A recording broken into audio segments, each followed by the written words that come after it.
Welcome to Small Business Saturdays video series with your host and my husband. And my dad, Aaron Montgomery. Join the conversation. Let's talk some business.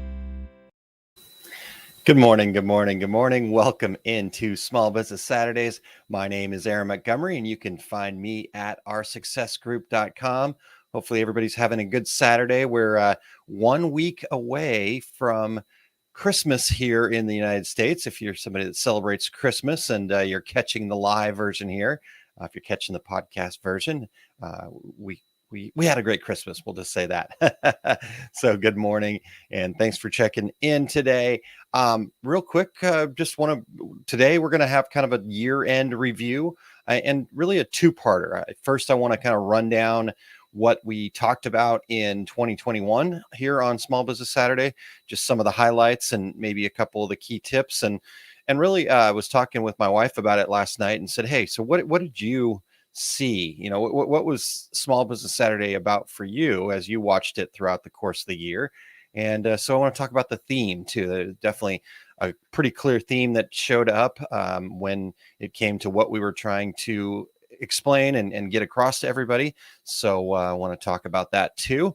And we'll talk about all of that. Now, if you do want to go back and check out all of the previous versions, and you want to do that on a podcast where you can just, upload it to your phone and listen while you're driving, listen while you're exercising, listen while you're working, whatever is best for you, you can do so by going over here to Small Business Saturdays podcast. Make sure you get that S on Saturdays, Small Business Saturdays podcast.com, and check that out. And you can subscribe and wherever you listen to podcasts at there. So check that out. Also, before we dive in here, I do want to remind everybody that the OSG year-end success sale is still going on. It happens through the end of the month. And so if you're thinking at all about what we offer over there at our success group, I'd love to talk to you about it if that helps, or just check it out if you want to go over to, and I'll just throw this on the bottom of the live screen here, but oursuccessgroup.com/sale is where you can check out the different sales that we've got going on. I'm loving all of the new members that are coming through into the OSG community, the OSG squad, and they want to check it out. And certainly worthwhile to do that. It's $1 to get started. So for the first 30 days, the cost is only $1 to check out what we've got going on over there in the OSG squad. And then you become part of just the normal monthly recurring membership after that, if you want to keep going, which we believe that you're going to see all of the value that there is there in our success group to be able to check that out. So that quick reminder, I wanted to do that real quick before I dove in. And again, check that out at oursuccessgroup.com/sale.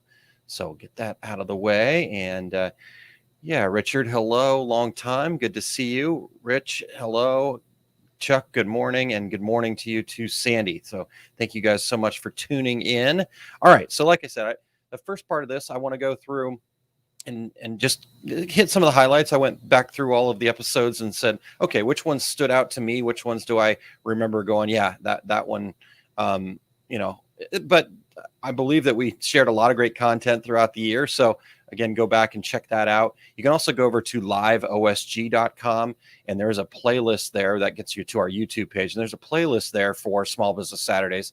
So you should be able to see a good chunk of the 2021 episodes if you'd rather watch the video side of it. But Small Business Saturdays podcast is also a great way to catch all of the previous episodes. But I want to just review those real quick. And again, just kind of hitting high level, not going to go into all the details and stuff like that. And would love to hear from you all if you're joining us here live. What things stood out to you? What things did you implement inside of your life or business that were helpful for you? And that could be helpful for other people to say, hey, that's what I need to look at. So I'll keep an eye on what's happening in the chat here while I go through my list as well. And we'll go from there, if that sounds great. All right. So we kind of started off the year, actually, the very first episode of the new year in 2021 was the longest ever Small Business Saturdays. It ended up being 2.5 hours. And when we took that over to the podcast side, we broke it up into 3 separate parts. But I talked to Christine Shreve of Women in Business podcast. You know her there, and she also Women in Garment Decorating Group founder and the marketing manager over there at Applique Getaway. So I had a chance to talk to Christine because at the end of 2020, we finished a 10-part series on the success principles. So she was very actively engaged in those success principles as we went through that 10-week process and did all the homework and stuff like that. And so I had an opportunity to bring her on and just get her take on it and what worked and what didn't work and all that kind of fun stuff. So it was fantastic to spend that much time talking with Christine about the success principles. So that was a great way to kick off our year, and had a number of other great episodes. The next one that really stood out for me was a episode we did on the skills of successful people. And it was fun to kind of go through that and really dig into what those skills are that successful people have really cultivated and what we can work on to continue to grow in our own success. So I just, like I said, high level, want to just break these down real quick here. The first skill was intrinsic motivation, building that intrinsic motivation. And those come from lots of different places where it comes from, but the big five there are curiosity, passion, purpose, autonomy, and mastery. So those areas, if we can cultivate those areas in ourselves, because we have to build that through practice. And then when we practice, what we've got to do to practice it is we have to take small risks. And by taking those small risks, we're going to gain some self-confidence. So just building that intrinsic motivation, curiosity, passion, purpose, autonomy, mastery, those types of things. So that was the first skill. The next skill we talked about was our learning and self-awareness. And really that boiled down to kind of being part of more than just you, getting outside of your own little bubble, learning about your place in everything, and then getting help, getting support, being part of groups and figuring out ways to learn more, better, faster. So building that skill and working on that skill. Then the next skill that we talked about there was the creativity and innovation. We talked about the fact that creativity by its nature is just messy.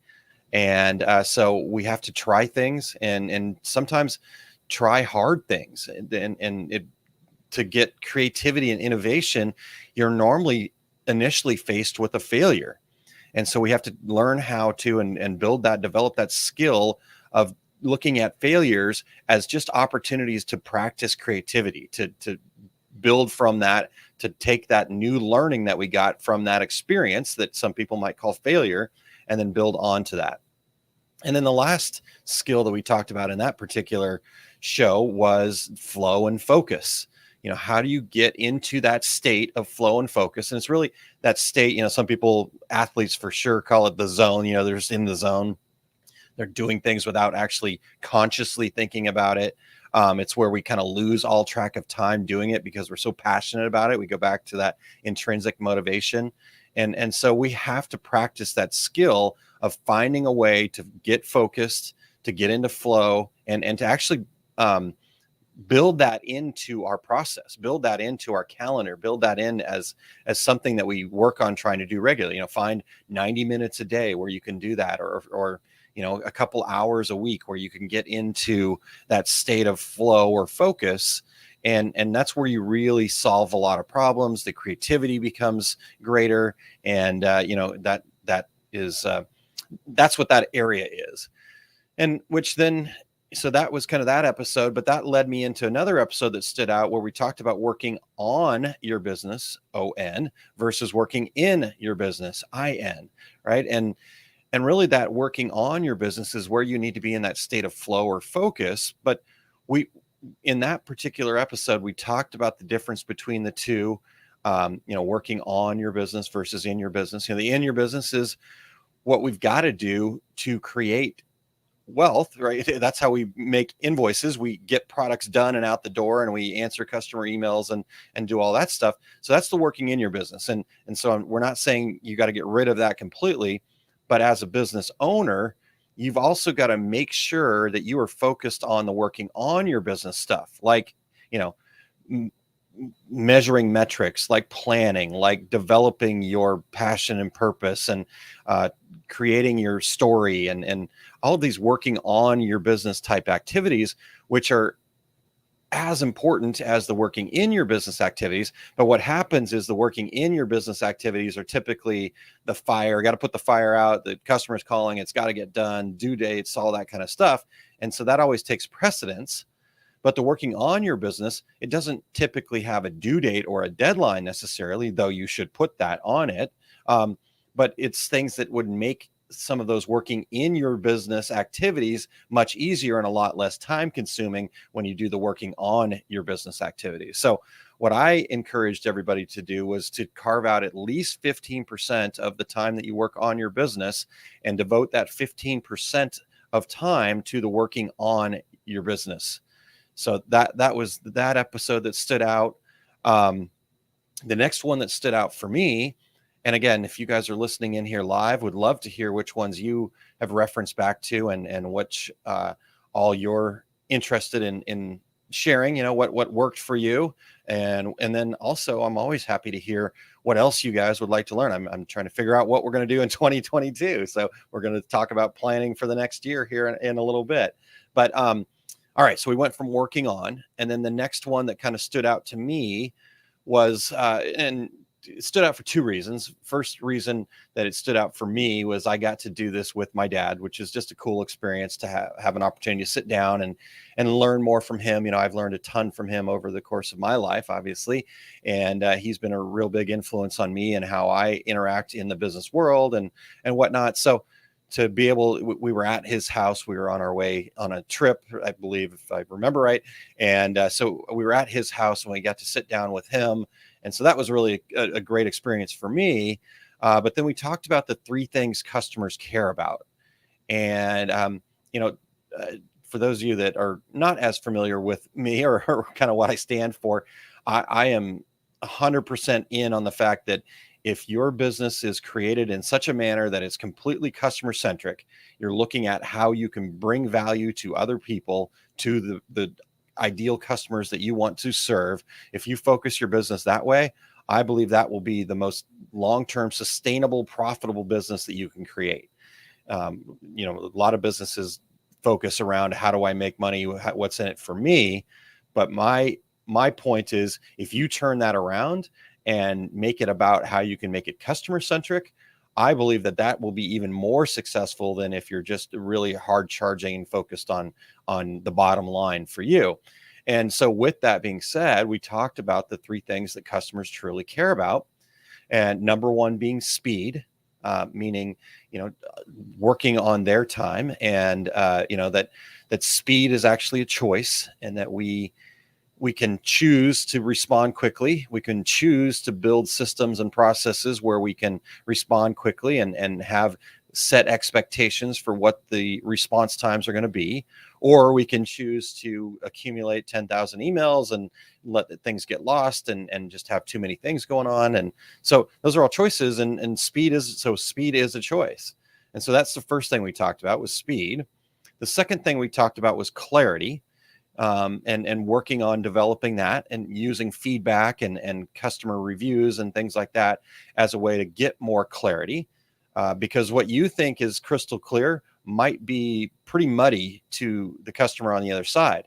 And so until you start asking those questions, learning to create a clear message about what it is that you can do to help your customers, what value that you bring to your customers. So that was the second thing that customers care about.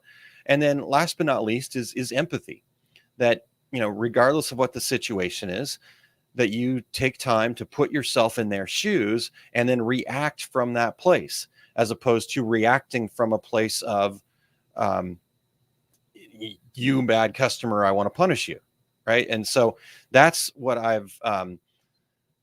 that was the third thing, is customer centric. So, and empathy and putting yourself in their shoes. So, again, the three things that customers care about: speed, clarity, and empathy. So, before I dive into the next thing here, though, we got a comment from Heidi that I'd love to share because I think this is fantastic.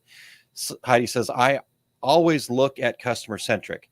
how can I make my bags last for a long time and handle the daily use? Absolutely. That's awesome, Heidi. And what happens to that is then you create this amazing bag that people go, wow, this is awesome. It's going to last for a long time. It's going to put up with the daily use. And so I think, and I'm not saying that you're not doing this, but for those people that are just listening in and want to go, how can I do that? And how can that then better my business, is that becomes the talking point. Becomes your values. That becomes what it is that people come to understand. If somebody doesn't know Heidi and shows up to Heidi's business online or however, and they look at things, and the immediate feeling that they need to get is that this bag is going to last forever. It's going to handle the daily use. That should be the message that is like blaring at people, new people that are just discovering Heidi. And again, I'm not saying Heidi's not doing this. I'm just using Heidi as an example. And so thank you so much for sharing that, Heidi. That's awesome. Curtis, good morning to you. And Doug, good morning to you. Awesome. All right. Well, let me get back into it here and keep moving. And again, if there were things that stood out for you guys that you learned on Small Business Saturday this year, I'd love to hear what those things are. I'd love to get feedback. Again, we talked about clarity, and I need to get clarity from you guys as to what's helpful, what's useful, what you could use more of. So, all right. So we talked about 3 things customers care about. We did there were a couple of different episodes throughout the course of the summer where we talked about our why and our purpose and refining and defining and those types of things. So that's an area that I always love to talk about. I believe heavily that if you don't have a strong why, business is going to be very challenging at times. And when it becomes challenging at times without that strong why, it might be hard to keep moving forward.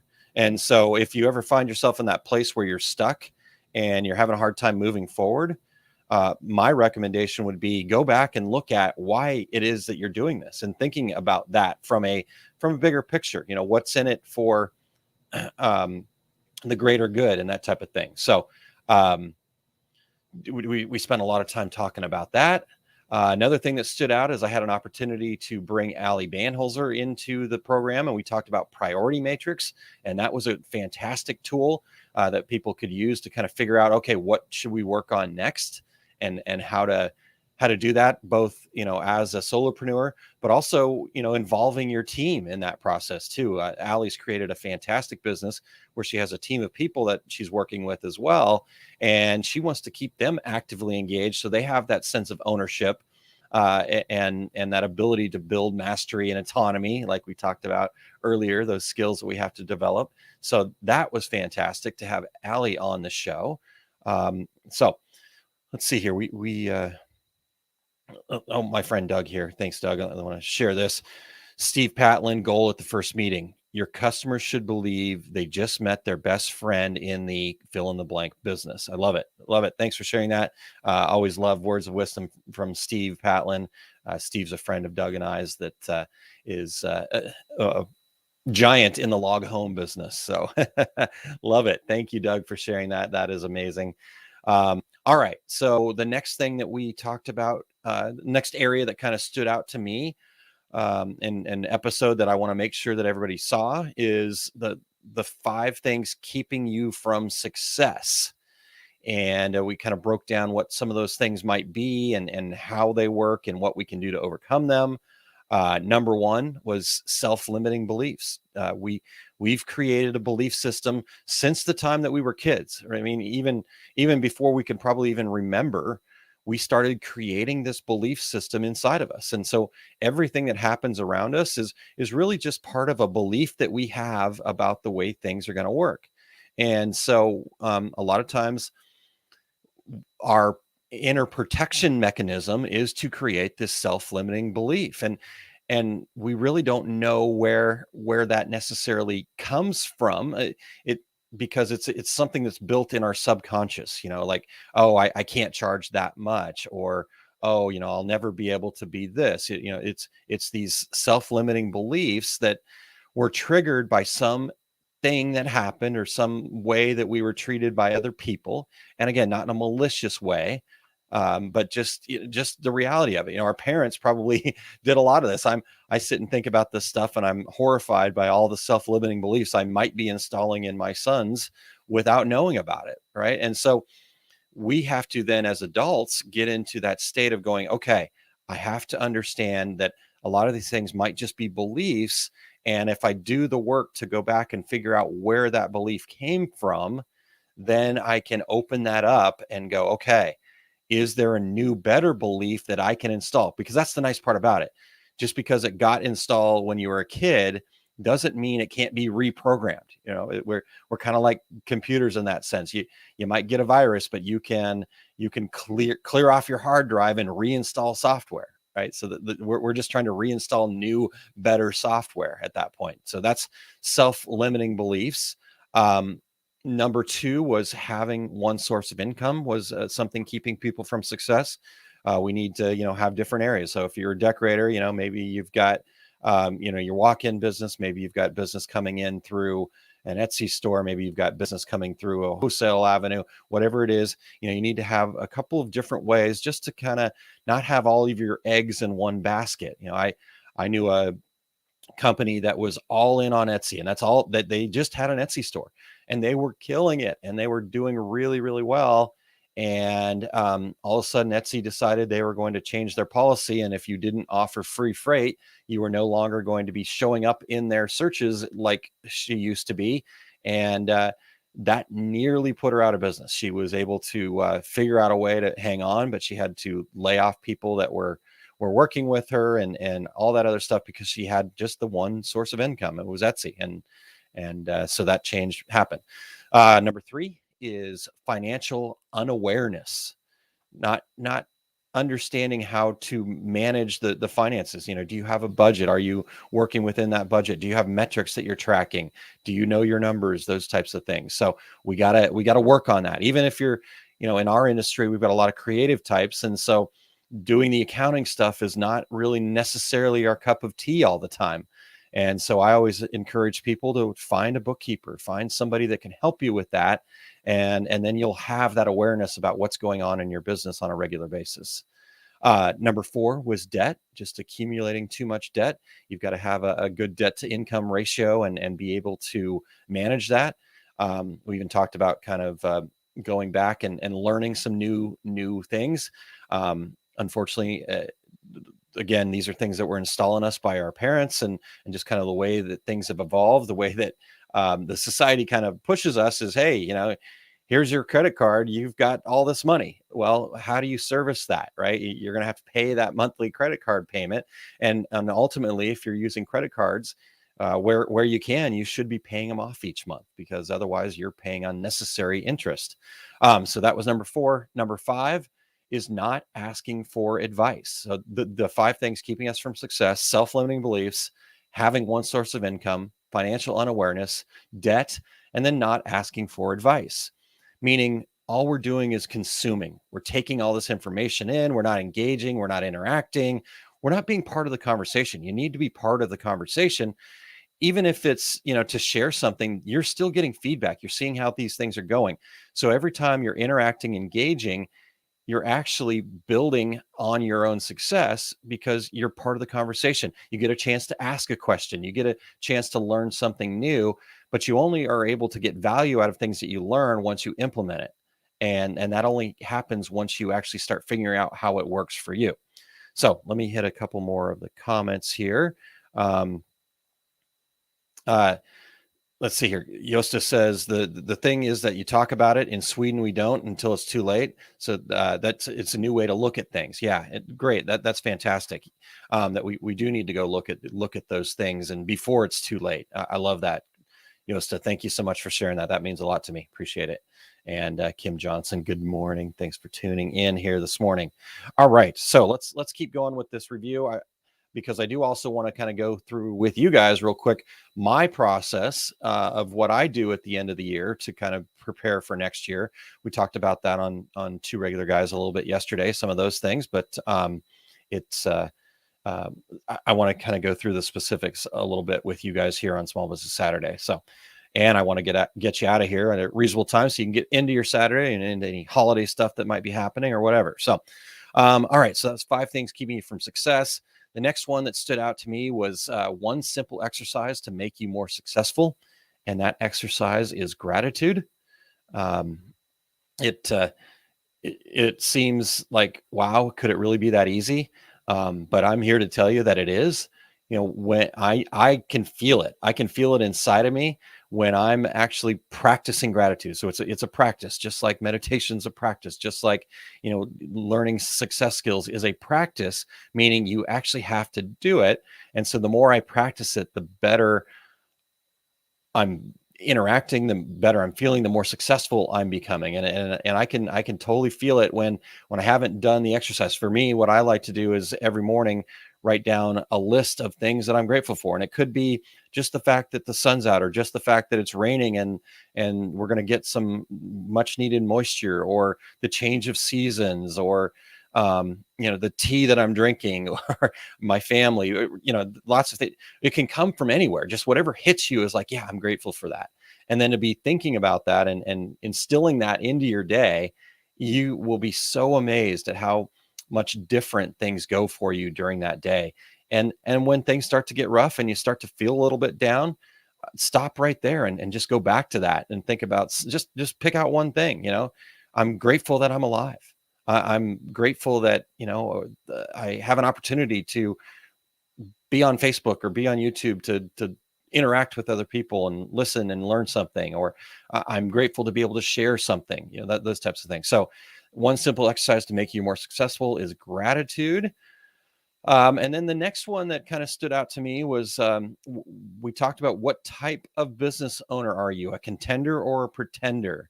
And this all kind of came out of, we were talking on Two Regular Guys to a gentleman named Dana Curtis, who's a business consultant. And a quote that he had kind of like shook me a little bit, not in like a total negative way, but it just really made me think. And he said, everyone deserves to start a business. Not everyone deserves to stay in business. So I wanted to think about that. What makes somebody deserve to stay in business? And again, so I thought about, like, okay, what makes that person a contender? They deserve to stay in business, versus a pretender who doesn't deserve to stay in business. What's the difference? What stands out? And so I started thinking about all the people I've interacted with, all the things I've done when I felt like I was actually moving in the right direction versus when I felt like I was pretending. And there was 5, 6, 7 things that stood out to me here. And so number one was just check your email. In today's business world, whether you like emails or not, whether you think Messenger is the way to go, whatever, email is still a valuable tool with tons of gold in it. So you can either choose to stay up on your emails, or you can choose to let it become a mess that is just full of spam and not cleaned out. So that's one difference. You check your emails. The second difference, use a calendar. You're, as a business owner, you're making commitments all the time, whether that's getting a job out on time, whether that's meeting with the customer, whether that's meeting with the mentor, whether that's showing up for a training or whatnot. So you're either making commitments to other people or to yourself. And with everything that everybody's got going on, if you don't have a calendar system, you're going to find yourself in a bad spot, and you're not going to fulfill those commitments, which then leads into the next thing is, do what you say you're going to do. Make sure that you know what commitments you're making. That's a challenge that I get myself into. I make commitments kind of on the spur, without really thinking about it enough. And so I have to go back and go, shoot, okay, I said I was going to do this, and I want to hold myself accountable to that. And even things that I say to myself, you want to hold yourself accountable to that. So do what you say you're going to do, and then do it well, right? So that this a little bonus I just added right now. And then the next thing that kind of stood out, the difference between a contender or pretender, is be involved in communities that matter. I know I'm in, I don't know if it's in the hundreds, but lots and lots and lots of different groups on Facebook or LinkedIn or wherever. But the only ones that I'm active in, the only ones that I'm really truly engaged in, that I spend any amount of time focused on, are the ones that matter to me, and I get to make that decision. And so the ones that matter, I make sure that I have the notifications set to pop up when there's something I need to respond to or things like that. So get active in the communities that matter to you. So, and then the next thing is to know your numbers, meaning how much does it cost you to be in business each day? It's a huge part of what we do at our success group. And that's a big part of the foundation of everything that we do. We call it our 5 keys of growing and launching. For those of you inside of the OSG community already, you understand and know this, and we harp on this quite a bit, but we got to know our numbers. But if you're not, yeah, it's a huge part of it, because if you don't know your numbers, you can't price accordingly, you can't make a profit, and you can't grow your business. So know your numbers would be the next one. Beyond that, once you know your numbers, then you can actually price accordingly. But what then trips people up is that they don't charge what they're worth. Oh, nobody's going to pay that in my town, or so-and-so up the street's selling it for this much. And so I've got to, sell direct-to-garment shirts for $8 a piece. No way. It just doesn't make sense if you're doing one-offs, right, to charge $8. And so you have to kind of understand and know what you're worth, and realize that you are bringing value. We're taking a commodity, a blank shirt, a blank item, and we're adding perceived value to it. We're not making it any more useful. A shirt is worn, a shirt is worn. We're making that perceived value. We're making it personal. We're creating memories. We're embellishing things. Therefore, we have to be able to charge what we're worth. And we know what goes into that process, all of the things and the ruin blanks and learning and the time we spend together growing and all that kind of fun stuff. That's all part of what you're worth. You've taken that time, and that's value that you're then passing along to your customers. So you need to charge for that. And so charging what you're worth. And then last but not least, the big one for me is just to stop creating excuses. Let's get out of the blaming, complaining, excuse making. Let's get out of the whole commiserating and who's got it worse. And let's start taking responsibility for our own success. Not in like a negative way, like, oh my gosh, it's overwhelming. Like, you've got the power to create whatever you want, as long as you take responsibility for that. So let's stop creating excuses and start taking responsibility for ourselves. And that's where the real magic happens. The rubber starts hitting the road, because now nobody's in your way. The situation where you can't find shirts is no longer a problem, because you've taken responsibility for how am I going to, it might not be easy. Taking responsibility is not going to be easy, but you've now said, you know what? I don't care. I'm not going to make that my excuse for not being successful. I'm going to figure out a way. So that would be the last part of that. So that was the next thing, contenders or pretenders.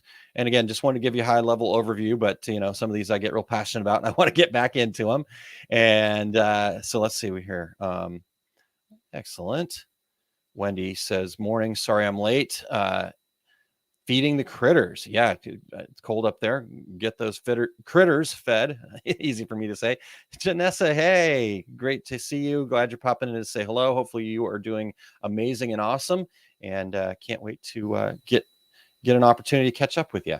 So, all right, well, let me close out just a couple more things that I had on my list that stood out to me. But again, if there was anything that stood out to you guys, I'd love to hear about that, and share with me what you took from Small Business Saturdays over the last year in 2021. And then also the other thing I'd love to hear from you guys is, what else would you like to work on? What else would you like to hear about? What else can we kind of talk about here on Small Business Saturdays that's going to bring value to you? So while you guys are pondering that and putting that in the comments there, I'm going to wrap up what stood out to me for 2021.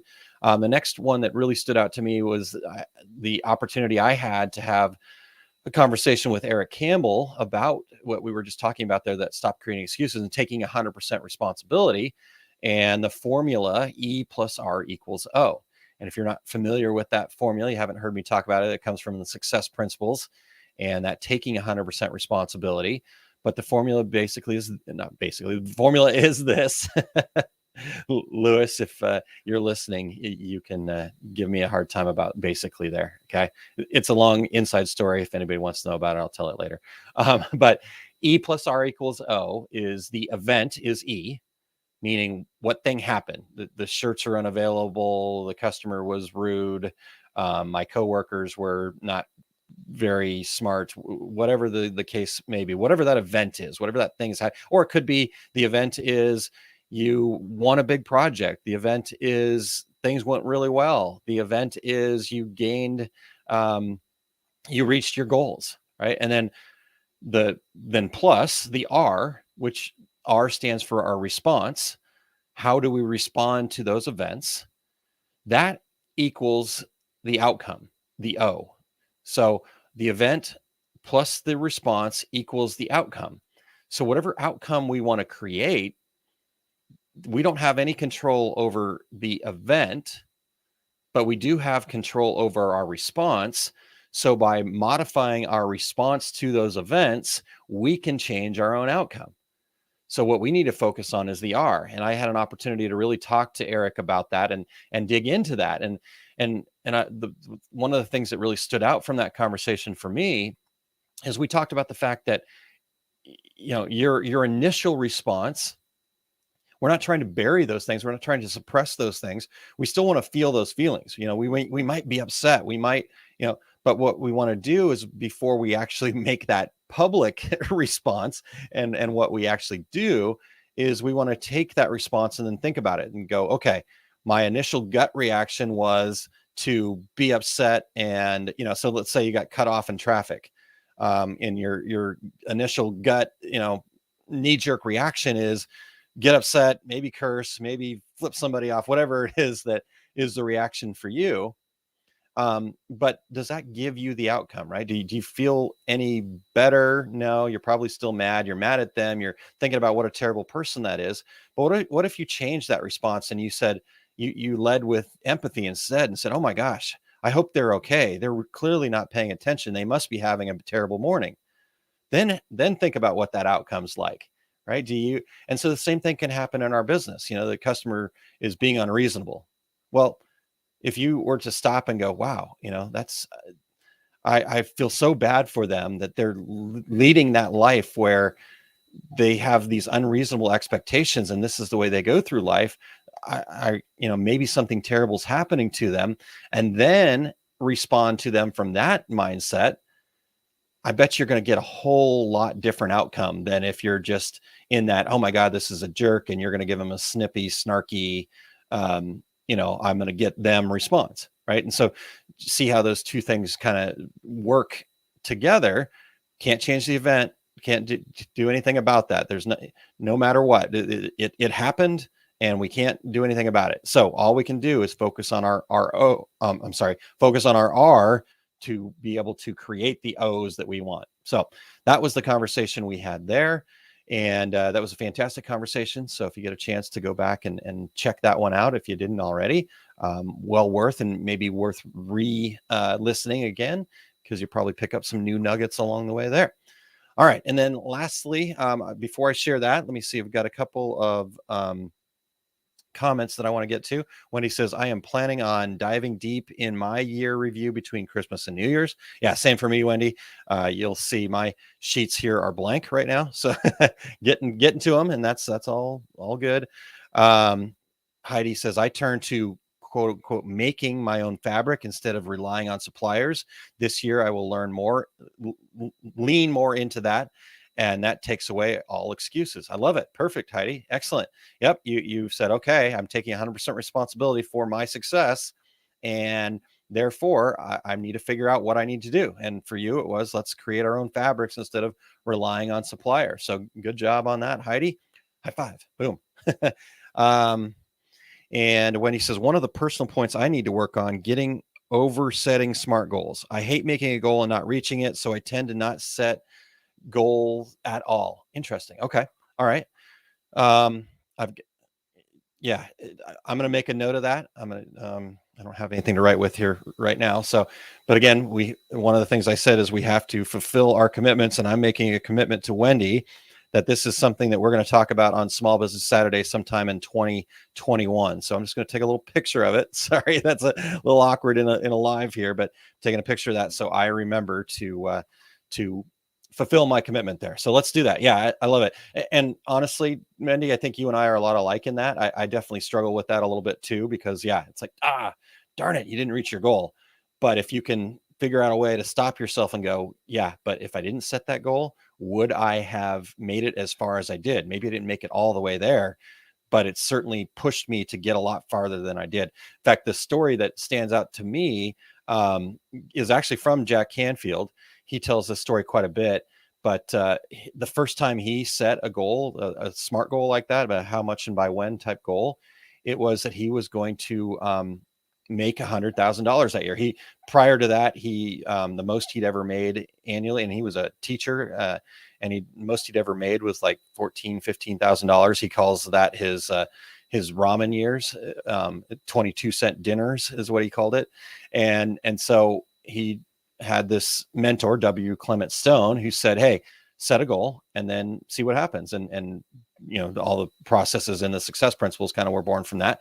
But he set that goal of $100,000. Well, he got to 97, I think. I can't remember the exact number, but he didn't make it all the way there. And so he thought to himself, am I upset that I didn't make my goal? No, because if I didn't set that goal, I would have never made it past where I was. So, even make, the 97 compared to 100, not too shabby compared to 14, right? So, that it's hard, but we've got to look at it in that way. What are we gaining from it? It's not necessarily the actual goal, it's the journey. And so we definitely can talk about that next year for sure. So we'll figure out some ways to kind of implement that a little easier for people like you and I, Wendy. Perfect. Thank you. All right. Well, last but not least on our kind of annual review, and this one was fairly recent. I can't remember exactly how recent, within a month or so, I believe, but we talked about creating a compelling story and what the parts and pieces of that story is. And as humans, we relate to stories. We listen to stories. That's why we get sucked into a movie. That's why we'll read a big, long book, because it has a compelling story. And so we have to do the same thing with our businesses. We have to be able to tell a compelling story. And so we broke down the 4 parts of telling a compelling story, and what was in that there's got to be a character, which in our business world, that character is our customers. So that's the character. And then there has to be a challenge, a problem that character has that they want to overcome. So that's the second part. The third part is then there needs to be a solution. And in the business sense, our services, not us, we don't want to be the heroes, we want to be the guide, but our services are the potential solution that we're going to offer to the hero, which is the character, the customer, and we're going to offer that to them, and then they are going to, from there, then have this big change in their lives. And yes, I know maybe a dozen shirts is not going to make a huge change in their lives, but they had a need. And so you filled that need and made a big change in their lives because you filled that need for them. So it goes like that. The character, you describe the character, you describe the challenge that they're facing, the problem you're going to solve for them. You describe how your services, your guidance is going to help them solve that problem. And then you're going to wrap that up with what their lives look like after they've used your services. And so that's how we can create a compelling story. And so we talked a lot about that. And beyond that, there was, again, we pretty much got every week in last year. So probably 50 episodes last year. I didn't actually do the count, but we had a great time on Small Business Saturday. So again, if there's anything that stood out to you, love to hear more about it. There's things that you'd like to talk about, like Wendy had mentioned, one of the things that stood out to her. I appreciate that. So let's get that. And then to go ahead and wrap us up for today, and I know we're already at 45 minutes here almost, and I'm trying to keep them down, but let's just spend a quick 5 minutes here. And I want to go through real quickly kind of my process so you can see if any of these things work for you. And so I've got my annual review sheet here that I work on. Actually, my wife and I will do this together. We'll each do it separately, and then we come together and talk about them. But I just want to share some of the things. And a lot of what I think about with an annual review is just asking questions and trying to find different questions to ask myself that's going to help me better get to the answer of, okay, what do I need to do next year to be even better? And so the first thing that I look at are, what are the things that I'm most proud of? What worked is basically what I'm trying to figure out there. What things really worked for me, that I can do more of or amplify and do even better next year. And then the next thing I want to ask myself is, what new connections have I made? Meaning, the people, the people that I've added to my life, or new connections, communities, things like that, that I want to continue to develop. We are the sum of the 5 people that we spend the most time with. And if we go back to taking 100% responsibility for our lives and businesses, then we also are responsible for making sure that those 5 people we spend the most time with are serving us, are benefiting us, just like we should be benefiting them. So, if the person that you're spending a lot of time with kind of drags you down and is always blaming, complaining, and commiserating, well, then it's up to you to either have that hard conversation with them about, hey, we need to stop doing that, or figure out how you can spend less time with them and insert somebody in there that will give you what you need to spend more time with them. So there's that. What experiences have made you the happiness? Again, just trying to kind of understand what worked. What have been the best moments in your career this year? Same thing. Always just trying to ask a lot of different questions to come at it from different angles, so you can kind of pinpoint in on the things that work. And what changes would you make to your business or career next year? So then now we're taking all those things that worked and saying, okay, what are we going to do more of? What challenges did you overcome this last year, and how did you do it? And so again, just trying to really think about understanding where we were and what we did to get there, so we can more easily, the next time we're faced with a challenge, go through the process that worked, not all the ones that you tried that didn't work. What has held you back from achieving what you wanted to do this year? Looking at what the limiting beliefs are that we need to work on in the coming year. How does that look? What can you do in the next 12 months to ensure this doesn't happen again? Same thing. What are the limiting beliefs? What's holding you back? And again, taking 100% responsibility for our own success, then what can we do to ensure that this doesn't happen again?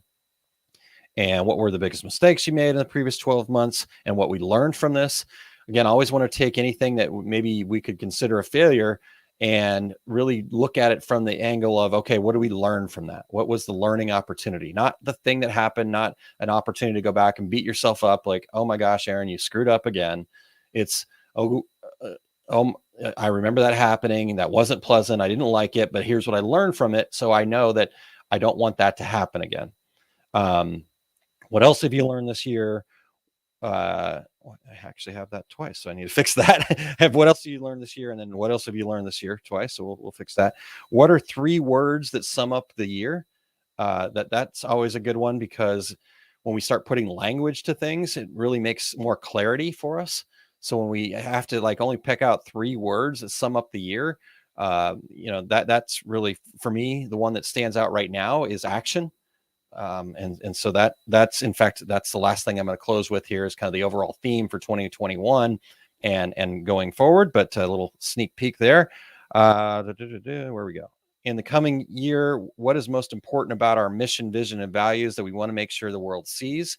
So understanding what your purpose is, and then like we talked about with Heidi, making sure that that's the billboard, that's the neon sign that's blinking in front of people. What about your mission, vision, and values needs to be out there and better? What clarity did the previous 12 months bring? What new connections do you need to make, right? Maybe you've got some people to replace in your top 5 there. So what types of people you need there, or if there's somebody specific that you want to spend more time with, you can write that down. What 3 processes do I need to implement or fix this year? And ultimately, the next 12 months can be considered a success if, and this is where we then start writing our goals and reaching for our goals, which then leads me into the next phase here. And you can see it on screen. I got different areas of my life, and then the goals that we're going to want to set. But if you didn't catch 2 Regular Guys yesterday, we talked about planning for 2022. And one of the things I talked about was, how do we set these goals? We've already talked today about how much and by when goals, I think, a little bit, But the other part of it is then we need to create affirmations, and then we need to come up with what I call margins, or the slight edge. What are the daily habits that we can install in ourselves that will help us get closer to that goal?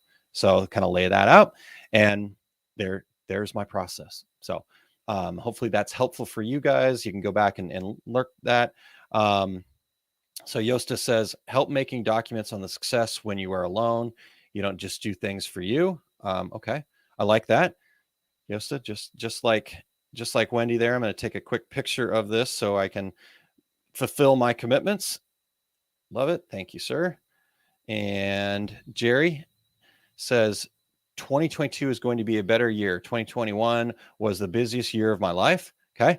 So yeah, now Jerry, I want you to take that one step further and just start. The answers don't have to be right. You don't have to have the answers, but you have to start trying to figure out what actions to take. So when you say 2022 is going to be a better year, then say, okay, this is the action I'm going to take right now, immediately, to start making that happen.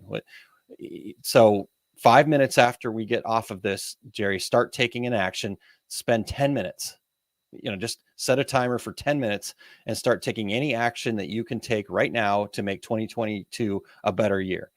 Maybe that's setting goals. Maybe that's, making a phone call. Maybe that's responding to an email, whatever action you can take in 10 minutes. If you get in the zone and start flowing and you've got the time to do that, then keep going, but take that action right now. I appreciate you saying that and making that commitment, Jerry, that 2022 is going to be a better year. So now it's up to you to make that happen.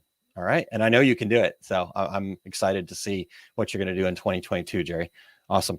And Yosta, you're welcome. Wendy, any chance you would share your review sheet? 100% chance. In fact, I think it's probably already in the Empowered Life System document that I've shared with you, Wendy, but I can get that to you. So if you'll send me an email, you don't have to go look for it. If you'll send me an email, anybody wants to send me an email, it's success@oursuccessgroup.com. And let me put that up there on the screen so everybody has it. success@oursuccessgroup.com.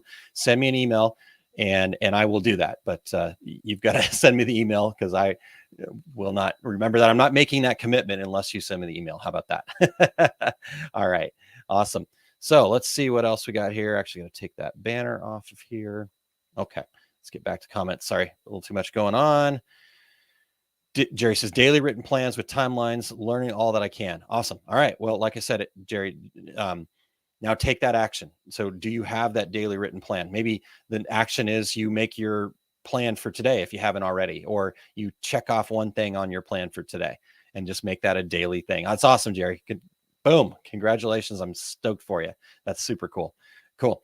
All right. Well, let me close with this. And again, if you guys have more, I'm happy to keep that going for just a little bit, but let me close with this. I mentioned that I was going to share what my theme kind of felt like for 2021, and really what I want to take into 2022 with me. And really the theme for me was, let's get into taking action. I didn't realize how much I'd kind of talked about that. I didn't realize how much that became important to me. And I didn't realize how much more action I needed to take. So as I kind of looked at everything, that really stood out to me. It's like, okay, so in 2022, I'm already looking at things going, gosh, I got a jam-packed thing going on. But what I also realized is that that's okay. I know I can do it as long as I'm taking the action. I got to stop with the spending too much time in the figuring things out and more time in just the doing. And so that's what I want to encourage for everybody else out there. Let's spend a little less time in the taking it all in and then consuming, and a little bit more time in the engaging, the interacting, the taking action. So that's my goal for me. That's my goal for you guys. Again, that's just my goal. So you guys set your goals and do your thing, but I'm going to be here to support you. And I can't wait to see what happens in 2022. Let's get to Curtis. I'm going to start all over next year. Okay. All right. Well, Curtis, I will give you the same thing that I said to Jerry as an encouragement here, that I would love for you to just find one action that you will take as soon as we're done here. Give yourself, set a timer for 10 minutes and just start taking as many actions towards starting over next year. Whatever it could be, writing down the first step of the plan, or it could be taking an actual action that what does starting over mean to you? What does that look like? why do your customers care, right? So answering some of those questions or doing some of those things, whatever action you can take, and try to take as many actions as you can in 10 minutes, and then see what that does for you. So Curtis, you got it. I know you're going to do awesome. So keep at it, buddy. And I'm looking forward to hopefully get to see you in Kansas City this year, or wherever we might see you out on the road. So, all right, guys. Well, that's what I've got for you. A little bit longer than I wanted to, but hopefully that was valuable for you guys. And I'm looking forward to seeing what happens in 2022. We're going to be off for the next 2 weeks. So next Saturday is the Christmas holiday, and we celebrate Christmas. And then the Saturday after that is New Year's. So we're taking the next 2 Saturdays off from Small Business Saturdays. And then we will be back on the 7th of January. I've got my friend Mike Wilkerson, who's been on with me here before. He's my podcast kind of guru guy. He hosts Small Business Saturdays podcast for me and helps me with a lot of my podcasting stuff. But what he hasn't shared, that I know about him, is he's also a really fantastic marketing guy. And so we were talking about something that he had taken from one of my podcasts. And he said, there's really some other things we could unpack here. And I said, yeah, I agree. And then I said, well, will you come on and do that with me? And he agreed. So January 7th, Mike Wilkerson is going to be joining me to talk about after the marketing, what we need to do, expectations, all that kind of fun stuff. So I'm really looking forward to having Mike on January 7th. But until then, happy holidays to you guys. Happy New Year. Cheers, and cheers to a prosperous, amazing New Year. And I can't wait to talk to you guys in 2022. And we really appreciate you tuning in, and looking forward to a amazing 2022. Everybody have a great rest of your Saturday, and I will talk to you soon.